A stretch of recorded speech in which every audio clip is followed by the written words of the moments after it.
Coucou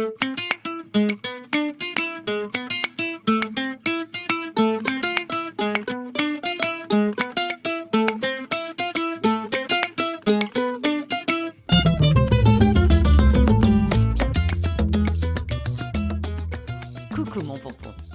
Alors oui, j'entends déjà les lazis, les colibets. Oui, quand même, Yoda, c'est pas trop racler la soupière, Captain Sophro. Ouais, c'est so obvious, quoi. C'est vrai, mon jeune apprenti. C'est tellement obvious que j'ai failli ne pas faire cet épisode. Et puis je me suis dit, allez, adressons l'éléphant dans la pièce. Et je dis pas ça à cause des oreilles à Yoda, hein. Pas de oreilles shaming dans mon vaisseau. Car en réalité, si ça sonne à ce point comme une évidence, presque une facilité, c'est parce que c'est tout simplement pertinent. Si vous cherchez un personnage qui incarne la méditation, la force de l'esprit, tout ça, ben franchement, c'est Yoda qui vient tout de suite en tête, les frérots. Rien que le blaze sonne relaxation. Ce gars est devenu le stéréotype du maître zen. T'as qu'à voir maître Shifu, c'est la même personne avec des poils. Alors oui, on commence en douceur avec une symbolique simple pour illustrer le tout premier exercice de relaxation statique qu'on propose en sophro, la sophronisation de base. Waouh, Captain Sophro, ça a l'air chambé. I know.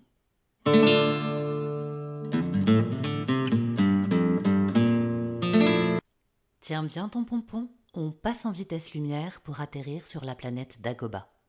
Alors oui, moi je commence par là parce que je suis née en 79, tu vois. Donc ma première rencontre avec Yoda ne s'est pas faite dans un conseil des Jedi, dans une salle synthétique, ultra clean et lumineuse, mais bien dans ce bourbier dégueulasse. Et c'est très représentatif de ce qui fait souvent peur dans l'idée de s'accorder du temps vide à se relaxer. Beaucoup de gens redoutent de trouver dans cet isolement momentané quelque chose de lugubre. La planète entière semble être un espace méditatif. Rien ne vient distraire de l'introspection. Les couleurs sombres, les bruits inquiétants, les odeurs de tourbe, l'humidité boueuse qui colle à la peau, la nourriture infecte, tout te rappelle en toi-même. C'est toute la symbolique ultra classique de la grotte. On la retrouve chez Robinson, où elle symbolise le ventre maternel, dans l'histoire d'Ulysse, où la grotte du Cyclope marque l'hubris, la faute originelle et le début de l'errance. Ou encore au bout de ton nez, petit pompon. La grotte de nez. Ben si, moi j'aime bien les jeux de Mukachi. La grotte, donc, c'est là que Luke doit affronter sa pire peur de lui-même. Alors qu'il reconnaît son propre visage sous le casque de Vador, la grotte se sert d'une moralité sur la gestion de sa colère pour lui délivrer le secret de son identité, dont il ne prendra conscience que plus tard. La leçon de Dagobah, c'est que si tu ne te libères pas de la peur, alors tout prendra la saveur de cette planète, une insécurité permanente. Pour agir, il faut cesser de s'agiter. Faire le vide. Fais-le ou ne le fais pas. Il faut écarter les doutes et sortir ce putain de vaisseau de la bougnasse où il est tombé pour se casser de là.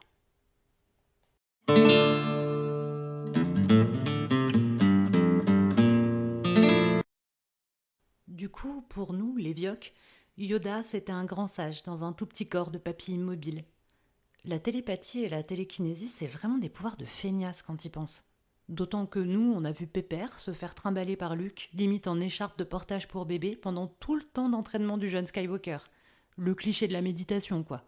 Un corps monolithique et un esprit idem, tout pour le spirituel et rien pour la matière. Quelle ne fut pas notre surprise, lors de la sortie de l'attaque des clones, de découvrir un Yoda survolté et virevoltant lors de son duel avec Dooku. Non mais franchement, levez le pompon, ceux qui, comme moi, y ont vu presque un blasphème à la puissance méditative du personnage, et en sont restés médusés et l'air hagard, tel un jeune labrador circonspect qui ignore où quelle est la babale. Et pourtant, force est de convenir que c'est pas bête du tout cette histoire.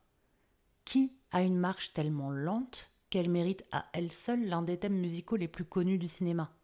Vador. Qui est statique as fuck sur son trône et ne bouge que le petit doigt pour lancer des éclairs? L'empereur.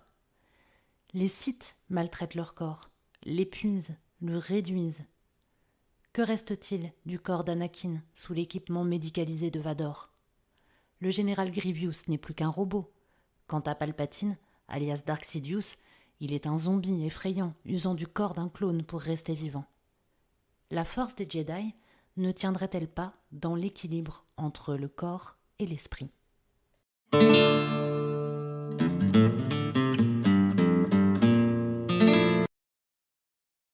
Faisons une petite parenthèse sur un aspect de la personnalité de Yoda que je n'ai pas encore évoqué. Les plus détectives pompons d'entre vous l'avaient sans doute relevé. Yoda, c'est un enfant.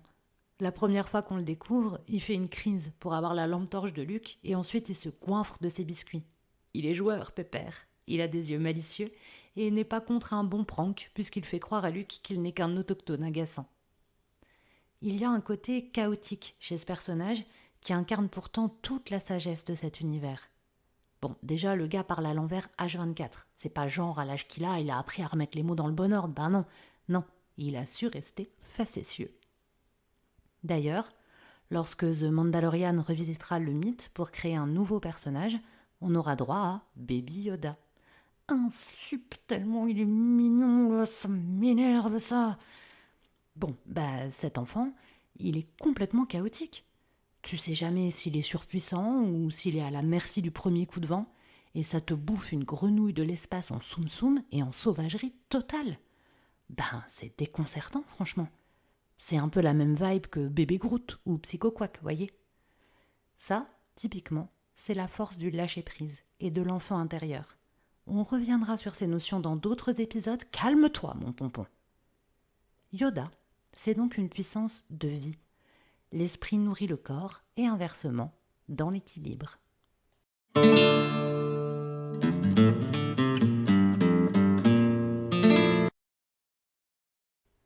D'ailleurs, le corps des maîtres Jedi ne meurt pas à proprement parler. Il disparaît et reprend toute sa superbe sous la forme d'esprit dans l'au-delà. A l'inverse, le corps des seigneurs Sith est en quelque sorte déjà mort. Il se corrompt à l'image de l'esprit qui ne le respecte pas. Dark Sidious cherche désespérément un nouveau corps, à vider de sa vitalité. Dans son combat final avec Rey, il pense la rabaisser en lui disant qu'elle n'est rien alors que lui est tous les Sith. Mais Sidious n'est dirigé que vers l'extérieur, vers son objectif délirant. À aucun moment la voix des Sith ne résonne en lui. Rey, elle, est remplie de l'énergie vitale des Jedi, dont les corps lumineux se tiennent derrière elle. C'est parce qu'elle est tournée vers son silence intérieur qu'elle peut sentir leur force se dresser en elle. C'est vraiment un gros classique aussi ça, la force prêtée à celui qui la mérite car il se bat avec un cœur pur et des chaussettes propres. Tout de suite là, me vient Dragon Ball, où tout l'univers prête son énergie à Goku pour vaincre Freezer. Ou encore la saison 4 de Buffy où elle bénéficie d'un sort d'union, décuplant ses forces grâce aux dons de ses amis pour vaincre Adam, un être au corps de Frankenstein robotique, comme un Sith, tiens. Intéressant.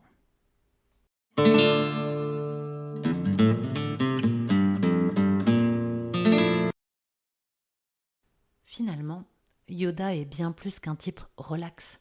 Il donne, dès sa toute première apparition à l'écran, les clés pour comprendre ce que doit être un Jedi. Un être d'harmonie entre le corps et l'esprit. C'est la définition même de la sophrologie, mon jeune pompon. Une thérapie psycho-corporelle dont le nom signifie la science de l'harmonie. Waouh, c'est stylé, Captain Sophro. J'avoue. Si tu as envie, je t'invite à arrêter de faire la vaisselle ou que sais-je et à t'asseoir ou même à t'allonger confortablement. Si tu écoutes ce podcast en voiture, franchement, coupe mon pompon, c'est dangereux, fada que tu es. Attends d'être rentré, relance. Ok. Maintenant que tu es en sécurité et bien installé, c'est parti mon kiki. Attends mon pompon, une dernière chose. Si tu as un trouble de type schizophrénie ou un TDI, ce genre d'exercice-là n'est pas conseillé pour toi. En tout cas, pas sans encadrement. Je suis désolée mon lapin. Si tu veux, reviens la semaine prochaine, tu pourras participer jusqu'au bout, en toute sécurité, c'est promis. D'ici là, prends bien soin de toi, petit pompon.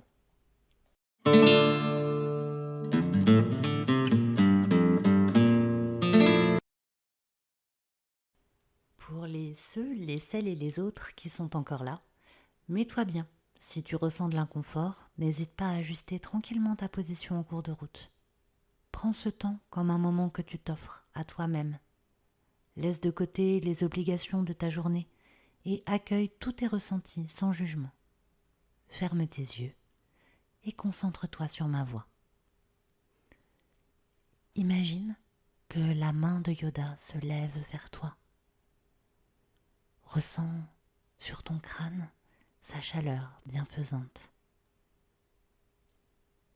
Sous l'effet de sa force positive, tu sens tout ton cuir chevelu se détendre.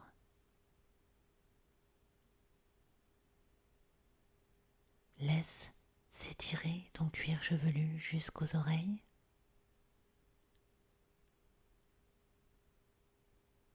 Laisse maintenant ton front s'étendre et s'étirer comme un lac paisible.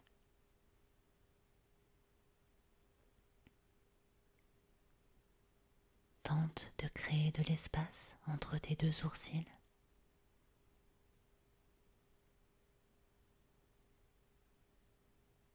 Laisse tes paupières s'apaiser et s'abaisser sur tes yeux.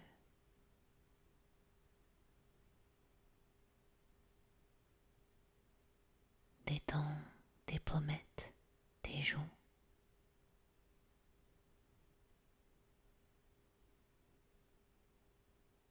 Laisse retomber les arêtes de ton nez.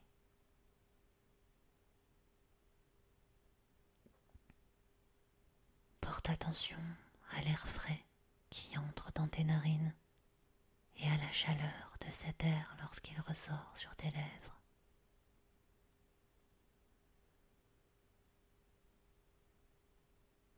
Sens ta mâchoire se décrisper et se détendre doucement.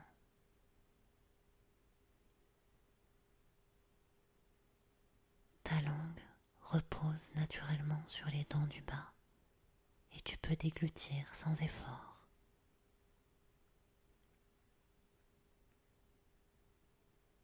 Prends conscience que toute ta tête est complètement détendue.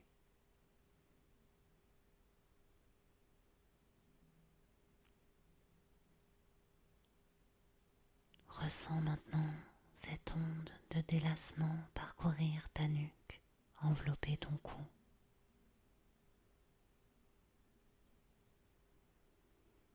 Laisse tes épaules s'abaisser doucement.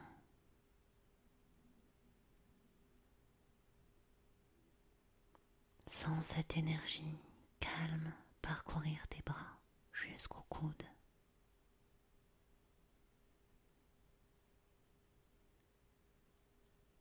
Sens tes avant-bras s'alourdir, s'amollir jusqu'aux poignets.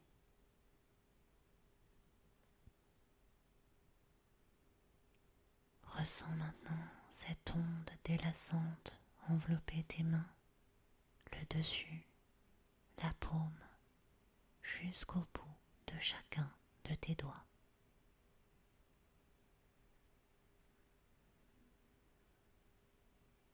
Prends conscience que tes membres supérieurs sont complètement relâchés.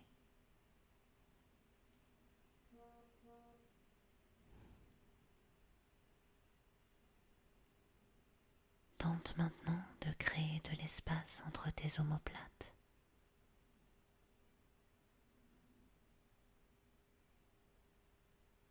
Sens ton dos qui s'étire et s'élargit.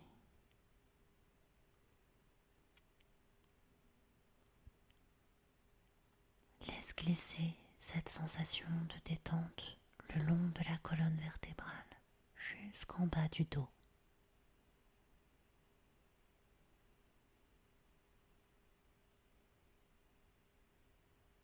Porte attention à ta respiration calme et régulière qui soulève et abaisse tes côtes.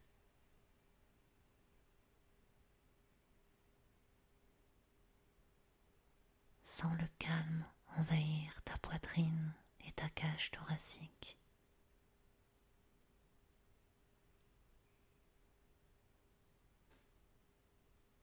Laisse maintenant ton ventre se dénouer et se détendre.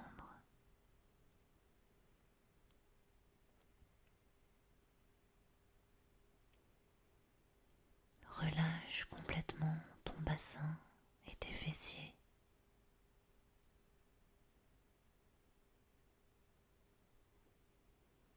Prends conscience que tout ton buste est complètement détendu.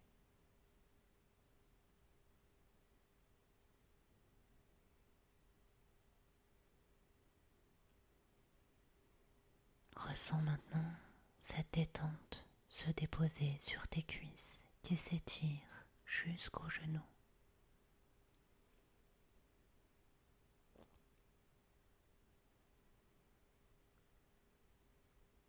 Ressens tes tibias et tes mollets qui se délassent profondément jusqu'à tes chevilles.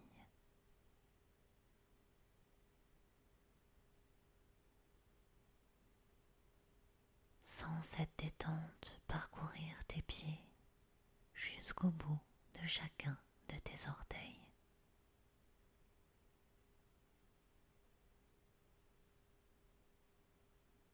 Prends conscience que tes jambes sont tout à fait détendues.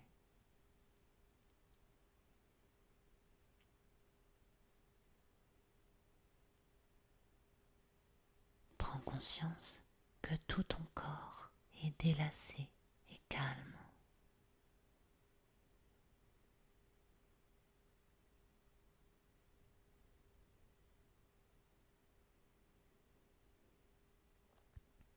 Tu peux maintenant reprendre contact avec les points d'appui de ton corps, tes pieds sur le sol, tes jambes,